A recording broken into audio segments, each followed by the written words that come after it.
So welcome to module 2, and this is all about why me. We talked about this a little bit earlier, didn't we, about why is this happening to me, and rather than saying, oh, poor me, why me, blah, blah, blah, blah, blah, we could say, well, okay, let me look at this then. Why is this happening to me?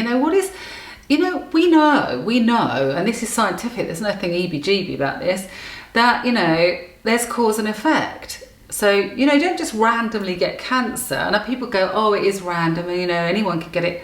No, actually, no. There are factors. There are factors involved, and we mentioned it a little bit earlier, and we'll just talk a little bit more in depth about this, but there are factors involved as to why cancer has appeared in the body. Now, if I look at my story, so I'm a qualified health nutrition coach. I'm running a wellness and detox centre. I'm program director of that, of a wellness spa in Thailand. I train every day. I'm Pilates instructor. I teach mindfulness, blah, blah, blah, blah, all of this stuff, right? Why did I get cancer?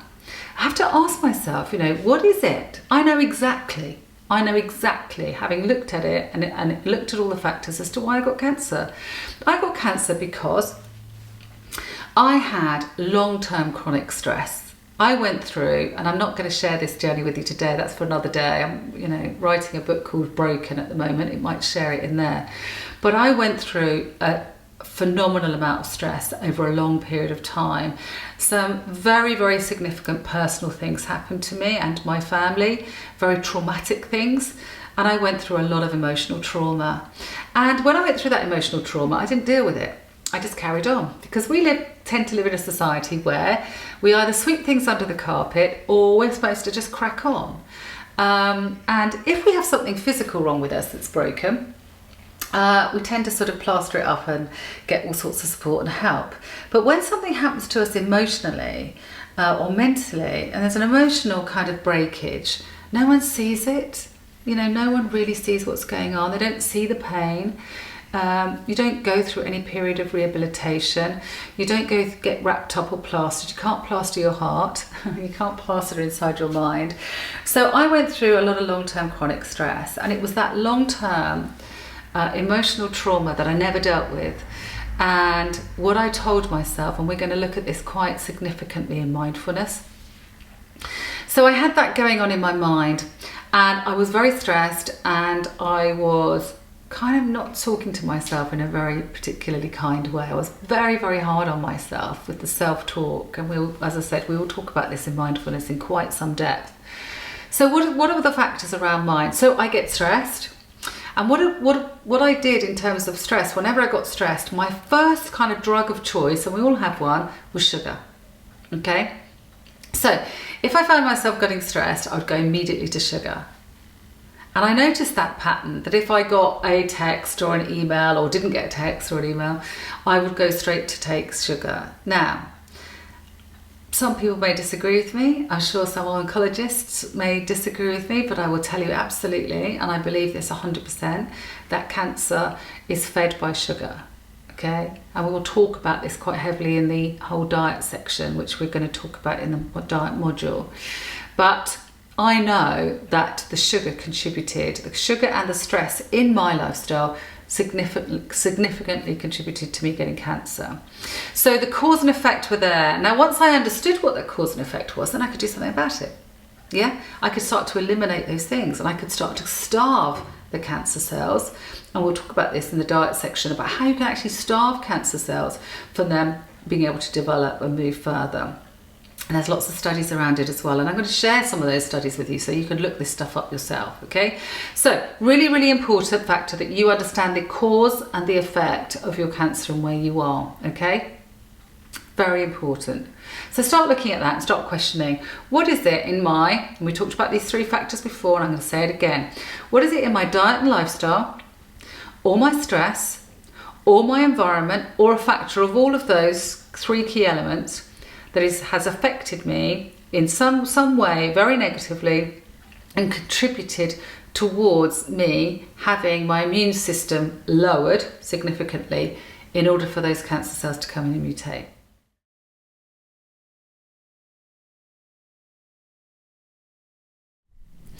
So face the facts. That's absolutely key, right? We've already accepted that you've got cancer, you've already accepted it, or you've already accepted your friend or colleague has got it. So face the facts. We need to start, we've talked about journaling, and journaling is very much about, you know, writing down your symptoms and writing down how you feel.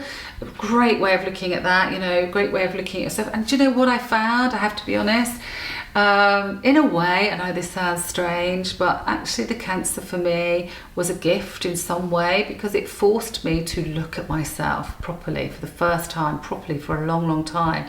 And it forced me to be really honest with myself, and to get to know myself a bit better. I absolutely ignored the warning signs for years. I carried on for years and years. We're talking years.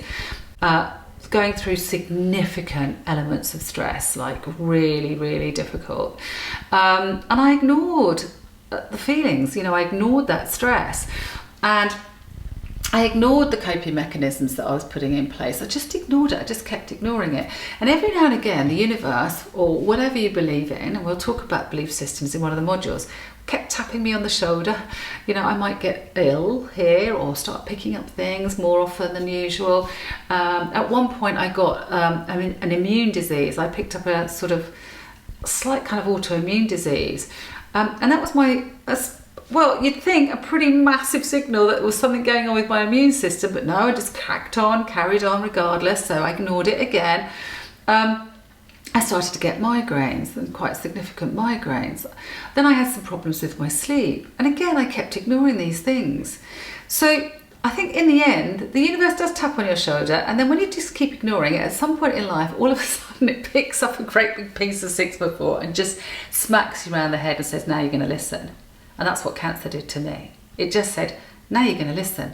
Now you're going to change your lifestyle. Now you're going to change some of these factors, because you can't carry on like this anymore. So in one way, it was a gift for me to start to look at myself. So I want you to face the facts that this is what is happening to you. And now we can start to look at what we can do about it. So if you are going through cancer and you're going through a medical journey, and that's the decision that you've decided, and that's the approach you're taking, and even if we're going down the alternative route, make sure that you get the facts. Make sure that you take notes of everything that they're telling you, and make sure before you go in and talk to these people, that you write down a list of questions. You know, if you were going into an interview situation for a job, right, what's one of the things that they tell you to do, which you would do? You'd do preparation, wouldn't you? Before you went in, you'd look at their website, you'd find out what the company did, you'd make a list of questions that you'd wanted to be asking them. You do exactly the same thing if you're going in talking to any professional. So you make a list of questions that you want to ask them, and don't feel like you're bothering them. This is your body, this is your life. You want to know some of these information. You want to know the facts. Also, it's quite a good idea to take somebody in with you. Sometimes the information you're being told is quite difficult to hear. And sometimes, obviously, you are quite stressed and it's quite a lot to take in. And you may not hear all that information yourself. So it's always a good idea to have somebody else with you, and they can take some of that information down, and they can also write notes as well. And that means that when you come outside of that meeting, that you have got a list of all the facts, okay? So make sure you face those facts, make sure you get everything down. Take somebody with you, take notes, and also look at around you at the information that's available. Now, I know that everyone laughs about Google searching things, but make sure you take a whole range of information in. And I'm going to share some of that with you at the end. There'll be a list of resources that you can look at.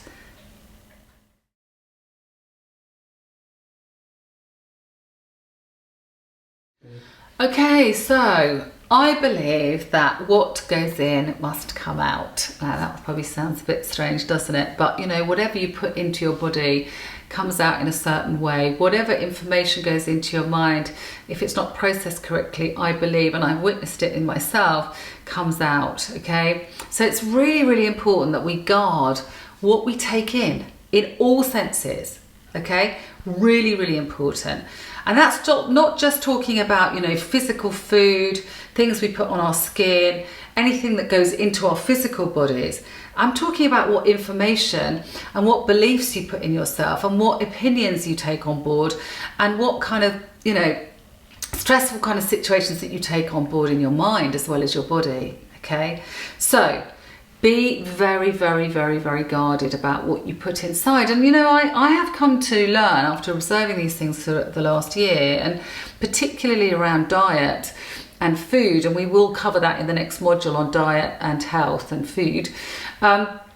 Huge module, huge impact. But I have come to learn that, you know, nothing is random. Okay, it's really, really, really important to look at what you put in yourself. Now, the other thing is I find astounding now, and I'm guilty of it as well. You know, anything I tell you is, I'm telling you from experience. I'm just telling you from experience.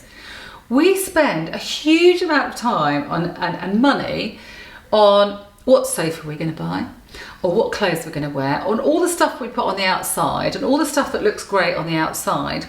But we don't seem to spend much attention or much money on what we put on the inside of us, what we put inside our bodies.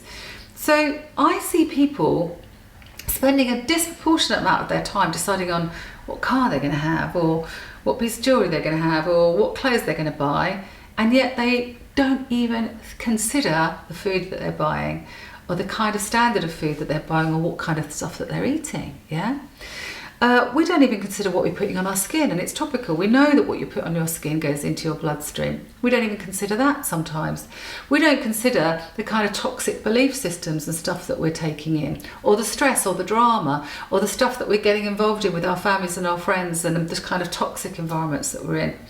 So that's really, really important that we start to look at these kinds of things, okay?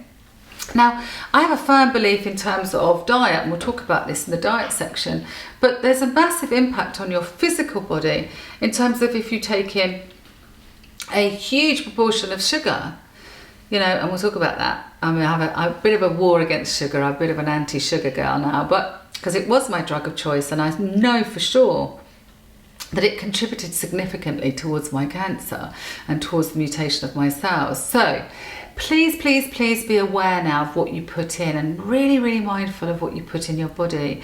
And when we look at the diet and exercise sections as well, we'll look at how we can journal some of those things, and you'll be fascinated about some of the things that you're putting into your body, that you'll really start to be very, very guarded about what comes in. Okay, so what comes in must come out, and do not underestimate that what you put in your body and in your mind comes out in some way, and it can come out in a form of disease, and it can come out in a form of imbalance, but it can also come out in a form of vibrant health. Okay, so it's very important what comes in. What goes in must come out.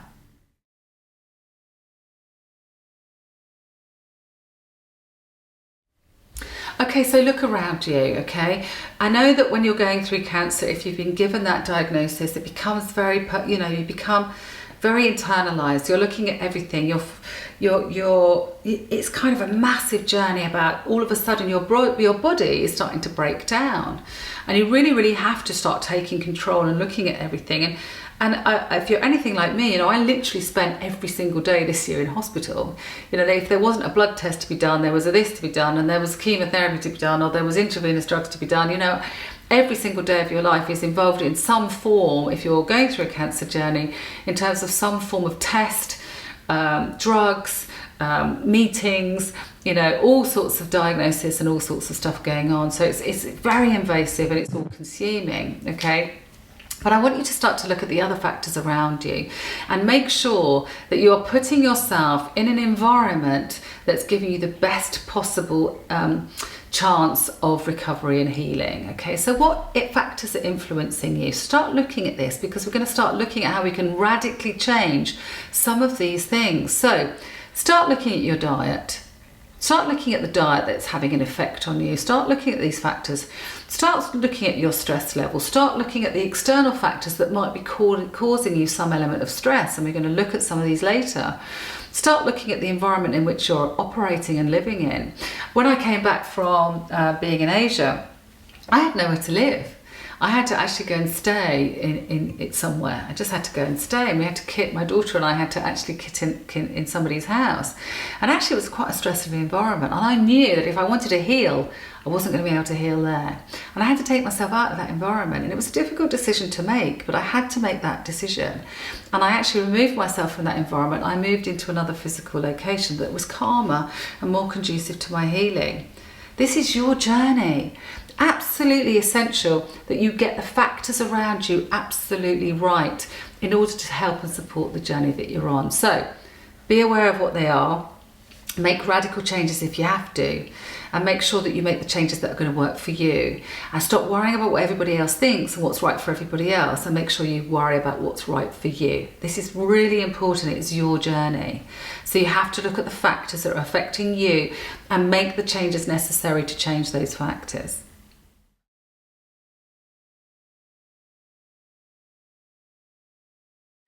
So we've had habits that we've adopted over a lifestyle, over a whole lifetime. I had habits and things that, have been ingrained in me. I had habits that I had adopted over 50 odd years, and they're really, really difficult to change, even when they're life-threatening, okay? Even when they're life-threatening, take someone who's a smoker. It's really hard for them if they make a decision. They know it's not good for their health. And they see on the packet, smoking kills, and these horrendous photographs of people, with black lungs and horrendous masks on, and still it's difficult. Still it's difficult to give up smoking. Why? Because it's a habit, it's an ingrained habit. So let's look at these habits that we've had. I had a habit of beating myself up, judging myself, going to sugar every time I had stress, not talking to anybody about any of my issues, doing everything myself and becoming incredibly independent and never asking for help, and thinking I'm a superwoman, and brushing things under the carpet and taking on far too much, far too much. They were my habits. They were my habits. And telling myself over and over again that I wasn't good enough. They were my habits. And we'll talk about some of those things in some of the other modules specifically. So start looking at some of the habits that you may have that have contributed to this. Now, also, the biggest thing here is not to judge yourself, right? One of the harshest things was that I would constantly judge myself. We start a diet, for example, and we have all these great intentions, and we're going to live on, green juice for the next 12 days. And then something happens that's really, really stressful, or something doesn't quite go our way. And what we do, we eat a Jaffa cake or we eat a biscuit, and then we beat the crap out of ourselves because we haven't had the willpower or the strength to stick with juicing for 3 days. And then we beat ourselves up, and then we feel bad about ourselves, and then we go to our drug of choice. Now everyone has one, it's either smoking or drinking, or it could be drugs, or it could be abusive relationships, or it could be sugar, or it could be a whole host of things. But we all have, I believe, a drug of choice, and we can go to those things in times of stress. But the biggest thing that I find when I've been talking to other people and when I teach mindfulness is how harsh we are with ourselves, how self-judging we are, and how self-critical we are, and how horrible we are. We really need to start treating ourselves a little bit nicer, treat ourselves as our best friend, and stop being so harsh and critical. If I'd actually spoken to some of my friends the way I talk to myself, I wouldn't have any. I really wouldn't have had any friends at all. So cancer in one way made me look at some of these habits that I had and made me decide to start changing them. But I want you to realise that habits are difficult. They're not always easy to break because they've been in there a whole time. What is it they say? Bad habits are hard to break. Habits are hard to break because they are. They've been there. They've been ingrained in us for a lifestyle. So please don't be hard on yourself. Please look at the habits that you have, but just make a decision, if you like, or a choice or a commitment to yourself to change. That's the biggest thing. Once you make a commitment that you're going to start changing these habits, then you can do something about it, yeah? And I always say to people, look, don't be too harsh on yourself. If we said to a child every time they fell over, oh, you're rubbish at that, you're never going to be able to walk. Every time they try and walk and they fall over and they bounce off the floor, or they hit their head on the side of the corner of the coffee table, and we said, oh, well, you're crap at that, don't bother. Would we say that? No. We just say, don't worry, get back up, you'll be fine. And what do toddlers do? They get back up. They get back up. Every time they fall, they get back up. Every time they fall, they get back up, until they get to a stage where they're confident walking, and then they can run, and then they can do other things. So why don't we adopt the same approach? Every time we try something, if we don't we don't quite get it the first time, it's okay. Put yourself back on track. If you come off, put yourself back on track. If you come off, put yourself back on track. And eventually you'll plot out a different groove, and you'll start to change some of your habits. And I've had to learn that this year, and you can too. And that's why together if we take an integrated approach and we work together, we can do these things.